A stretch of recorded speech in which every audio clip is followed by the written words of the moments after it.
پیشانی پر پسینہ نہیں آئے گا، اس کی پیشانی پر شکن نہیں آئے گی۔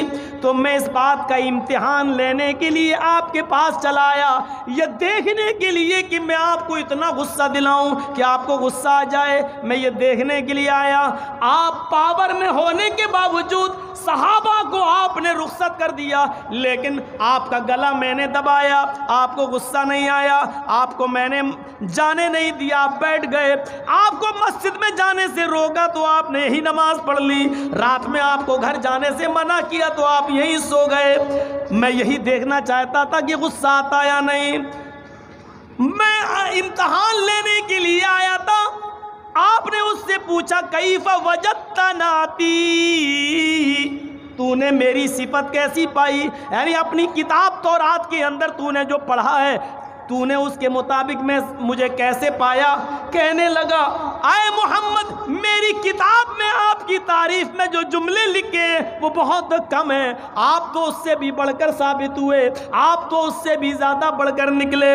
آپ نے فرمایا پھر تجھے کون سی چیز منع کر رہی ہے، کون سی چیز روک رہی ہے کہ تو اسلام قبول کر لے؟ جب تو نے مجھے پہچان لیا اور جان لیا اور تیری کتاب کے مطابق میں ہی محمد آخری رسول ہوں، تو پھر تو اسلام کیوں نہیں لاتا، مجھے نبی کیوں نہیں مانتا؟ کہنے لگا ہاتھ یدکا ابایک علی الاسلام، اپنا ہاتھ بڑھائیے۔ اللہ کے نبی نے اپنا ہاتھ بڑھایا اور جیسے ہی اس نے اپنے ہاتھ کو نبی کے ہاتھ میں دیا، زور سے چیخ پڑا اشہد ان لا الہ الا اللہ واشہد ان محمدن عبدہ ورسولہ۔ امام بہقی آگے لکھتے ہیں کہ فَأَسْلَمَ الْيَهُودِيُّ وَأَهْلُ بَيْتِهِ، یہودی جب اپنے گھر گیا تو اپنے خود اسلام لانے کے بعد گھر والوں کو اسلام کی دعوت دی، تو اس کی پوری فیملی، اس کا پورا گھر اسلام لے آیا، سب مسلمان ہو گئے۔ یہودی کے ساتھ پاور میں ہونے کے باوجود یہودی کے ساتھ یہ حسن سلوک، یہ ہمیں بتلا رہا ہے جو نعرہ ہمارے دیش کے پرائم منسٹر صاحب نے دیا ہے، مودی جی نے، سب کا ساتھ، سب کا وکاس، سب کا وشواس۔ محمد رسول اللہ کے اس واقعے کو اپنائیے اور دیکھیے، یہ تھا سب کا ساتھ، سب کا وکاس، سب کا وشواس۔ صرف کہہ دینے سے کوئی چیز حاصل تھوڑی ہو جاتی ہے، کہہ دینے میں کیا لگتا ہے، دو چھٹا کی زبانی تو ہلانا پڑتی ہے، اصل چیز تو ہوتا کر کے دکھانا۔ پاور میں ہے محمد رسول اللہ، گلا دبایا جا رہا ہے، اشارہ کر دیں تو اس یہودی کی گردن الگ کر دی جائے، لیکن کچھ نہیں۔ ایک طرف اس کی جان کی بھی حفاظت، دوسری طرف اس کے مال کی، ہاں تم نے قرض دیا تھا میں دوں گا تمہیں، 2 دن اور باقی ہیں، اس کی مال کی بھی حفاظت، تیسری طرف اس کا ساتھ بھی دے رہے، اس کے ساتھ بیٹھ بھی گئے۔ یہ مثالیں کہاں ملے؟ پاور میں محمد رسول اللہ۔ ایک 12 سال کا بچہ نبی کی خدمت کرتا، کون؟ یہودی بچہ، اچانک بیمار ہوتا ہے، اللہ کے رسول اس بچے کو دیکھنے کے لیے اس کے گھر چلے جاتے ہیں۔ کون؟ امام کائنات، کون؟ محمد رسول اللہ۔ کہاں چلے جاتے ہیں؟ یہودی بچے کے گھر، کس لیے؟ اس کو دیکھنے کے لیے۔ ہمارے دیش کے پردھان منتری جی، بمبئی میں تاج ہوٹل کے اندر آتنکوادی حملہ ہوا تھا، کتنے لوگ مارے گئے تھے؟ اس میں ایک لڑکا وہ مارا گیا تھا جو اسرائیل کا رہنے والا تھا، اسرائیل کا۔ ہمارے پردھان منتری جی جب اسرائیل گئے تو اس لڑکے کے گھر پہ بھی گئے جو بمبئی کے آتنکوادی حملوں میں مارا گیا تھا۔ اسرائیل چلے گئے، لیکن ہمارے دیش کا بیٹا اگر مارا جاتا ہے، تبریز انصاری، اخلاق، پہلو خان،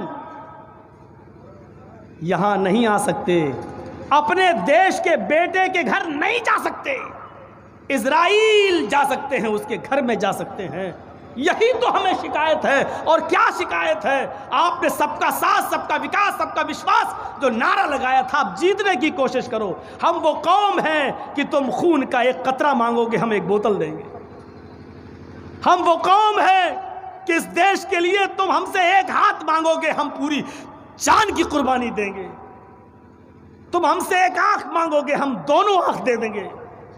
تم ہم سے ایک قدم چلنے کے لیے کہو گے، اس دیش کے لیے ہم ایک میل چلیں گے.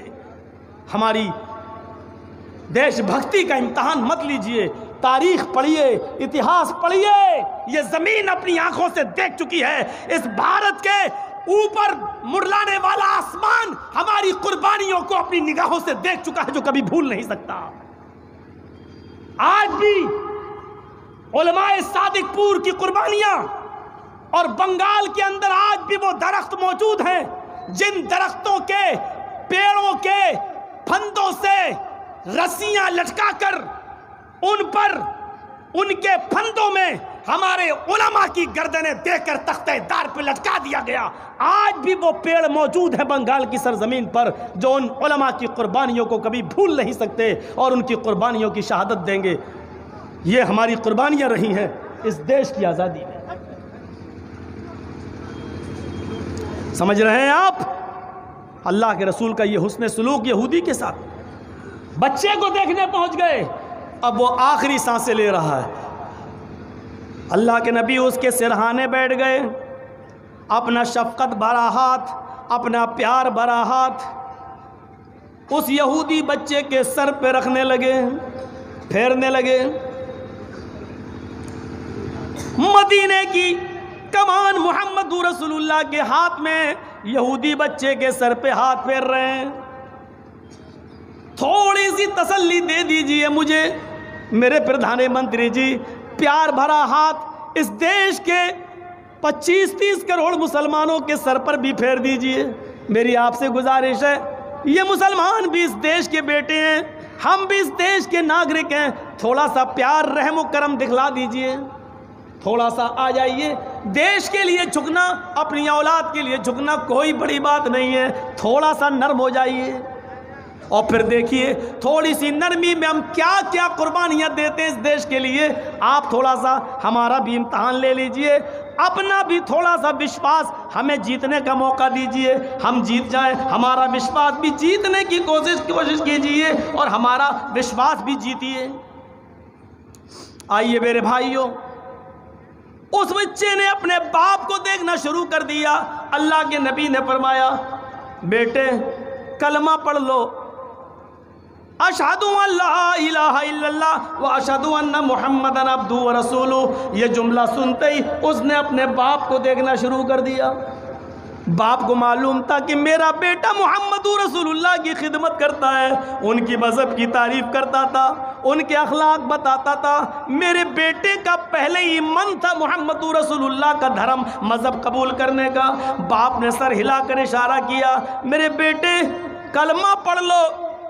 کوئی بات نہیں، مجھے مت دیکھو، تمہارے سامنے بیٹے ہیں محمد رسول اللہ، تم ان کی خدمت کیا کرتے تھے، تمہارا دل بھی ان کی تعلیم پر تھا، پڑھ لو. باپ کی طرف سے اجازت ملی اور بیٹے نے کلمہ پڑھا، اشہد ان لا الہ الا اللہ و اشہد ان محمد عبدہ و رسولہ. جیسی یہ کلمہ بیٹے کی زبان سے، یہودی بچے کی زبان سے نکلتا ہے، اس بچے کا انتقال ہو جاتا ہے. وہ یہودی بچہ اس دنیا سے رخصت ہو جاتا ہے. اللہ کے رسول اس بستر سے اٹھ جاتے ہیں، آنکھوں میں آنسو ہیں اور فرماتے ہیں، اللہ کا شکر ہے، الحمدللہ الذی انقذہ من النار. اللہ کا شکر ہے کہ اس اللہ نے اس بچے کو جہنم میں جلنے سے بچا لیا، جہنم میں جانے سے نجات دی. ایک وقت کی نماز نہیں پڑھی، ایک وقت بھی روزہ نہیں رکھا، یہاں کلمہ پڑھا، وہاں انتقال، اور اللہ کے رسول نے اس کو جنت کا سرٹیفکیٹ دے دیا. اللہ کا شکر ہے، تمام تعریف اس اللہ کے لیے جس نے اس بچے کو جہنم کی آگ سے بچا لیا. دیکھیں آپ، یہ تھا حسن سلوک، سب کو لے کر چلنے کا. بیمار ہوا تو اس کو دیکھنے کے لیے پہنچ گئے. کہاں ملے گی یہ تعلیم؟ کون یہودیوں کے ساتھ بیٹھے اپنے صحابہ کے بیچ میں، اچانک دیکھا ایک جنازہ آ رہا ہے. قریب آیا، پتہ چلا یہودیوں کا جنازہ ہے، یہودی اپنے کسی رشتہ دار کو لے کے جا رہے ہیں. اللہ کے رسول صلی اللہ علیہ وسلم جہاں بیٹھے تھے اس کے قریب سے گزرا، آپ کھڑے ہو گئے. جب جنازہ کافی آگے چلا گیا تب آپ بیٹھے. صحابہ نے سوال کیا، اللہ کے رسول مرنے والا تو یہودی تھا، آپ پھر بھی کھڑے ہو گئے؟ تو اللہ کے رسول نے کہا یہودی تھا تو کیا ہوا، کیا انسان نہیں تھا؟ انسانیت کا سبق، مانوتا کا سبق، مانوتا کا پاٹھ کیا پڑھایا؟ صحابہ پوچھ رہے ہیں مرنے والا تو یہودی تھا، یعنی آپ تو زندگی بھر یہودیوں کی مخالفت کرتے رہے، مرنے والا یہودی اور آپ کھڑے ہو گئے، اس کے جنازے کی تعظیم میں آپ کھڑے ہو گئے، تو آپ نے کہا تو کیا ہوا یہودی تھا، کیا وہ انسان نہیں تھا؟ یعنی میں ان کی تعظیم میں کھڑا نہیں ہوا ہوں، ان کے غم میں شریک ہوا ہوں۔ انسانیت کے ناطے یہ ہمارا دھرم ہمیں سکھلاتا ہے کہ ہم دوسروں کے غم میں برابر کے شریک ہوں۔ بھائی ظاہر بات ہے کسی کا بیٹا ہوگا، کسی کا باپ، اس کے رشتہ داروں کو غم ہوگا نا اس کے مرنے کا، تو ہمیں کسی کے غم میں شریک ہونے سے کون روک سکتا ہے؟ ہونا چاہیے شریک۔ آپ ہو گئے یہودیوں کے ساتھ یہ برتاؤ، کہاں ہیں ہم؟ کتنی آسانی کے ساتھ لوگ الزام لگا دیتے ہیں، کتنی آسانی کے ساتھ تلوار کے زور سے پھیلا، ایسا پھیلا ویسا۔ آئیے یوٹیوب کے اوپر میری تقریر کچھ بھی نہیں، ایسے ایسے بیان دیے جا رہے ہیں کھلے کھلے، ایسے ایسے 2021 تک 22 تک اسلام کو اس دنیا سے مٹا کے رکھ دوں گا، قرآن میں آگ لگا دوں گا، ایک ایک مسلمان بچے کو قتل کر کے پوری نسل اسلام کی نسل کو مٹا دوں گا، ایسے ایسے بیان پڑے ہوئے ہیں۔ لیکن انڈیا ٹی وی والے کی آنکھیں بٹن بنی ہوئی ہیں، یہ نہیں دکھ رہا، نہیں دکھے گا، یہ بھڑکاؤ نہیں ہے۔ رامائن اٹھائیے، رامائن کہتی ہے، رام چندر جی کا فرمان سنیے، اگر تم نے کسی ایک منشیہ کو، مسلمان ہندو کی قید نہیں، اگر تم نے کسی ایک منشیہ کو، ایک انسان کو ناجائز بنا کسی غلطی کے ایک تھپڑ مار دیا تو تم منشیہ نہیں کہلاؤ گے، یعنی جانور ہو جاؤ گے، منشیہ یعنی مانوتا تمہارے دل سے نکل جائے گی۔ اب سنیے پہلے ادھر، اے بھیا ان کو جانا ہو جاؤ، جلدی اٹھ کے بھاگو تو یہاں سے، ایک تو پیچھے ڈسٹرب کر رہے ہیں، آگے والے بھی کر رہے ہیں۔ اب دیکھیے رامائن کا شلوک سن لیا، کیا کہا رامائن میں؟ رام والمیکی رامائن کی بات نہیں، رام چرت مانس کی، رام چرت مانس تلسی داس جی نے جو لکھی اس کی بات کر رہا ہوں۔ رام چندر جی کہتے ہیں اگر تم نے کسی بھی منشیہ کو ایک تھپڑ مار دیا، تھپڑ بنا کسی غلطی کے، بنا کسی غلطی کے، تو تم منشیہ نہیں کہلاؤ گے، یعنی مانوتا تمہارے اندر سے نکل چکی ہے۔ اس سے پتہ چل سکتا ہے کہ جب کسی کو تھپڑ نہیں مار سکتے ہو تو کسی کی جان کیسے لے سکتے ہو۔ آئیے سکھ دھرم کیا کہتا ہے؟ سکھ دھرم کہتا ہے اگر تمہاری ذات سے کسی جانور کو تکلیف پہنچی اور تمہاری ذات سے اگر کوئی کتا یا بلی یا چوہا بھی مارا گیا، اس کو تم نے ستایا اور وہ مر گیا، تو تم بھی اسی شرن میں یعنی جانور کہلاؤ گے، انسانیت تمہارے اندر بھی نہیں ملے گی۔ یہ سکھ کہتے ہیں، سکھ گرو نانک نے کہا۔ آئیے ذرا جین دھرم دیکھتے ہیں، جین دھرم میں مہاویر جی کہتے ہیں تم زمین کے اوپر چلو تو کوشش کرو کہ پیروں میں چپل نہ ہو، اور اتنے دھیرے دھیرے قدم رکھو، اتنے ملائم قدم رکھو کہ زمین پر رینگنے والی چھوٹی چھوٹی چیونٹیاں یا کیڑاڑو جو تمہیں دکھائی نہیں دیتے وہ بھی تمہارے پیر کے دبنے سے مر نہ جائیں۔ اور جب تم کسی چٹائی پر یا کرسی پر بیٹھو تو اس کو نرم و نازک کپڑے سے صاف کر لو، جھاڑ لو، اس کے بعد میں بیٹھو تاکہ کرسی پر رینگنے والا کوئی مچھر یا چیونٹی تمہارے بیٹھنے کی وجہ سے دب نہ جائے، مر نہ جائے۔ یہ جین دھرم کے اندر لکھا ہے۔ آؤ ذرا کرسچن مذہب دیکھتے ہیں، عیسائیت، بائبل کہتی ہے، عیسیٰ مسیح کہتے ہیں جو تمہارے دائیں گال پہ تھپڑ مارے تم اس سے بدلہ نہ لو، بائیں گال اس کو پیش کر دو، اور جو تمہارے بائیں گال پر تھپڑ مارے تو بھی بدلہ نہ لو، اس کو تم دایاں گال پیش کر دو، لیکن کوشش کرو کہ اس کے اوپر تم ہاتھ نہ اٹھاؤ۔ یہ مانوتا ہے۔ آگے لکھا ہے اگر کوئی مجبور آدمی ہے وہ تم سے کرتا چھین لے، تمہارا کرتا، تمہاری شرٹ، تمہارا پنجابی لے کر بھاگ جائے، تو تم اس کے پیچھے پیچھے بھاگو اور اس کو پکڑ لو اور اس سے پوچھو کہ تم نے کرتا کیوں چھینا۔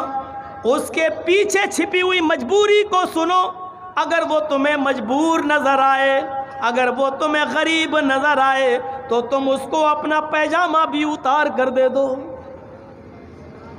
حالانکہ یہ بہت حد تک مغلوب کرنے والی تعلیم، لیکن انسانیت میں دکھانا چاہتا ہوں آپ کو۔ یہ عیسیٰ مسیح کہہ رہے ہیں کہ دائیں گال پہ تھپڑ مارو تو بایاں گال پیش کر دو، بائیں گال پہ تھپڑ مارے تو کوئی دایاں گال، کرتا لے کے کوئی بھاگے تو اس کے پیچھے دوڑو، اس کو پکڑ لو اور اس سے پوچھو۔ اگر اس کے پیچھے تمہیں مجبوری نظر آئے تو اس کو اپنا پیجامہ بھی اتار کر دے دو، یعنی اس کی بھرپور مدد کرو۔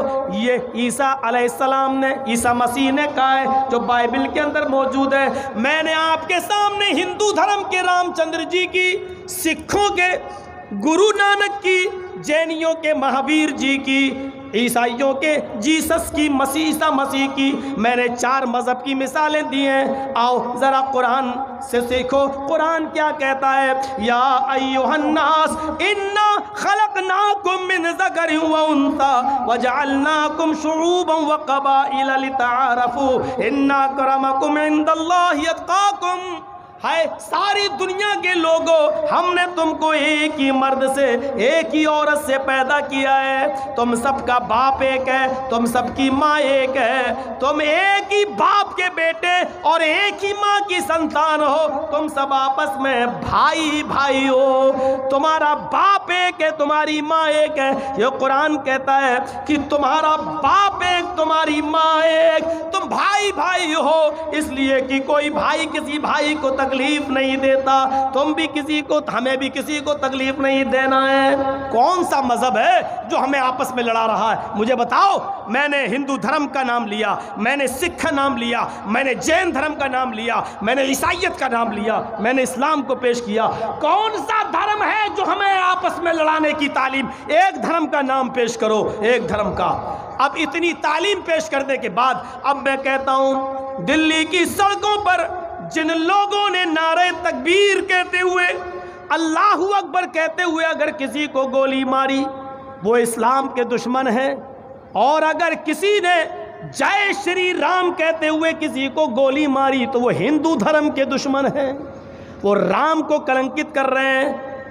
اللہ کا نام لے کر جس نے مارا وہ اسلام کو کلنکت کر رہا ہے، جس نے رام کا نام لے کر گولی چلائی وہ ہندو دھرم کو اور رام کو کلنکت کر رہا ہے۔ رام چندر جی تو یہ کہہ رہے ہیں ایک تھپڑ بھی اگر تم نے بنا کسی غلطی کے مارا تو تم حیوان، انسان نہیں کہلاؤ گے، منشیہ نہیں کہلاؤ گے۔ مجھے بتاؤ پھر کہاں ہے جے شری رام کا نعرہ لگا کر مارنے والوں؟ تم نے رام چندر جی کو اوپر نہیں اٹھایا، ان کی عزت نہیں کی، تم نے تو ان کو کلنکت کر دیا، تم نے تو ان کو رسوا کر دیا۔ اے اللہ کا نام لے کر مارنے والوں، تم نے تو اپنے بھائی کو ہی مار ڈالا، تم نے تو اپنے بھائی کا ہی قتل کر ڈالا، تم نے تو اپنے بھائی کو مار ڈالا۔ اور آئے وہ لوگوں جو اس دھرتی کو ماں کا درجہ دیتے ہیں اور دھرتی کو دھرتی ماتا کہتے ہیں، میں ان سے پوچھنا چاہتا ہوں تمہاری ماں نے اس خون کو کیسے برداشت کیا ہوگا کہ اسی کی چھاتی پر کھڑے ہو کر تم نے اسی کے بیٹے کو مار کر اس کا خون اپنی اس کی ماں کے چھاتی پر ڈال دیا ہے۔ یہ ماں جس کو تم ماں کہتے ہو، اس ماں نے اپنے لاڈلے کے خون کو اپنی گود میں کیسے برداشت کیا ہوگا؟ تم نے تو اس دھرتی ماتا کی لاج نہیں رکھی، تم نے تو اس کے کلیجے کے ٹھنڈک کو چھین لیا، تم نے تو اس سے اس کا کلیجہ چھین لیا۔ چاہے وہ ہندو ہو یا مسلمان، یہ دھرتی کسی ایک کی ماں نہیں، تمہارے عقیدے کے مطابق جو بھی اس دھرتی پر ہے وہ سب کی ماں ہے۔ ایک گھر میں 4 بھائیوں کی وچار دھارائیں الگ ہو سکتی ہیں، لیکن ایک ماں کے بیٹے کہلائیں گے۔ جب یہ دھرتی سب کی ماں ہے تو جس کا بھی خون اس دھرتی پر گرایا اور ٹپکایا گیا ہے، ظاہر ہے کہ وہ اس دھرتی ماں کا بیٹا ہے۔ اس ماں کے بیٹے کو چھین کر تم نے اپنی ماں کی نظروں میں بھی اپنی عزت گنوائی ہے۔ کیسے برداشت کیا ہوگا اس دھرتی ماں نے اپنے بیٹے کی لاش کو؟ سوچو۔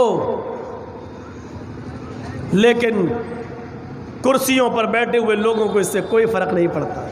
ان کو معلوم ہے کہ ہماری کرسی جو جمی ہوئی ہے وہ لاشوں پر اور خون پر ہی جمی ہوئی ہے۔ یہ لوگ نہیں دیکھیں گے کہ کون مارا جا رہا ہے، کون کٹ رہا ہے، کیا ہو رہا ہے۔ ان تمام چیزوں کے باوجود بھی کہا یہی جا رہا ہے، ہم 1 انچ پیچھے ہٹنے کے لیے تیار نہیں ہیں۔ سب کچھ ہونے کے باوجود ہمیں یہ سوچنا پڑے گا، ہمیں یہ غور کرنا پڑے گا، دیش میں اگر امن، سکون اور شانتی اگر ہمیں چاہیے، میں نے شروع میں بتایا تھا جتنا عدل ہوگا، جتنا انصاف ہوگا، دیش میں اتنا ہی امن اور اتنی شانتی ہوگی۔ حضرت عمر فاروق کے 1-2 واقعات دل چاہتا کہ آپ کے سامنے رکھ دوں۔ حضرت عمر فاروق پیشاب کر رہے تھے، لگ گیا، ہوتا کبھی کبھی بہت تیز لگتا ہے تو کبھی کبھی گاڑی کھڑی کر کے روک یار روک، بیٹھ جاتے ہیں آدمی نالی کے کنارے۔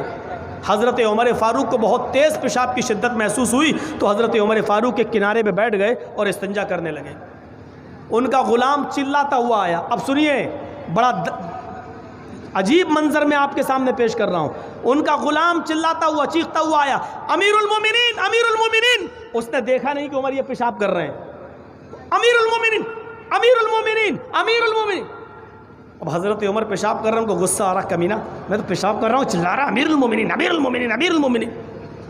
بالکل وہی صورت جیسے ہمارا موبائل کھلا ہوا ہو اور میں تقریر کر رہا ہوں، گھنٹی بجنے لگے، میں نے کاٹ دیا، پھر گھنٹی بجنے لگے، پھر کاٹ دیا، پھر گھنٹی بجنے لگے، پھر کاٹ دیا، پھر تقریر شروع، پھر بجنے لگا تو غصہ آئے گا، ابے رک چاٹ، بار بار کاٹ رہا ہوں، تجھے سمجھ میں نہیں آ رہا تیرے، اٹھا کے پھر رکھ دیا۔ حالانکہ غلطی میری ہے، ہم کو بند کر دینا چاہیے، لیکن اس وقت غصہ آئے گا۔ تو حضرت عمر فاروق کو غصہ آ گیا، تو پیشاب کر رہا ہوں، یہ چلا رہا، پیشاب چھوڑ کے تھوڑی جا سکتا ہوں، اور وہ چلا رہا امیر المومنین، امیر المومنین۔ یہاں یہ پیشاب کر کے فارغ ہوئے، اس کو چلاتے ہوئے اے کیا ہے، اور گئے اور 1 تھپڑ دیا اس کو۔ دکھتا نہیں ہے میں پیشاب کر رہا تھا، اٹھایا اور 1 تھپڑ دیا کس کے، جھناڈے دار تھپڑ۔ ہاں بول کیا بات؟ اب غلام تھا، کچھ بول نہیں سکتا تھا، کیا بات؟ کہ یہ ہے، یہ ہے، یہ ہے، اچھا ٹھیک ہے، یہ کر لو، یہ کر لو، یہ کر لو، سب کا کام کر دو۔ وہ جانے لگا۔ امیر المومنین نے کہا جلدی سے شام تک مجھے اس کام کی خبر دو، تم نے یہ کام کیا کہ نہیں کیا؟ اس نے کہا ٹھیک ہے، میں شام کو بتاتا ہوں۔ ابھی آپ کہاں جا رہے ہیں؟ کہا میں گھر جا رہا ہوں، قیلولہ کروں گا۔ حضرت عمر نے کہا اب میں قیلولہ کروں گا، تھوڑا سا آرام کروں گا۔ اس خادم نے اس غلام کے جملوں پر غور کرو، امیر المومنین گھر جائیے، کھانا کھائیے، کھانا کھانے کے بعد جب آپ تھوڑی دیر کے لیے بستر پر لیٹیں، چادر جب آپ اپنے منہ پر تان لیں تو تھوڑی دیر کے لیے سنجیدگی سے اتنا غور کر لینا کہ یہ 1 تھپڑ جو آپ نے میرے گال پر مارا ہے، یہ آپ نے ناجائز تو نہیں مارا ہے؟ کیا آپ حق پہ ہیں؟ کیا آپ نے یہ تھپڑ مارا یہ آپ کے لیے صحیح تھا؟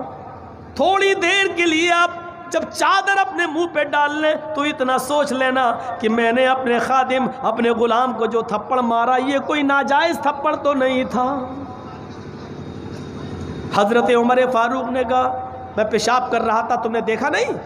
اس نے کہا امیر المومنین اتنا بڑا پاگل نہیں ہوں میں، اگر میں آپ کو پیشاب کرتے ہوئے دیکھ لیتا تو میں کیوں چلاتا، میں چیختا کیوں، میں کیوں کہتا؟ جب میں دیکھ رہا ہوں کہ آپ استنجا کر رہے ہیں تو میں کیوں بولتا؟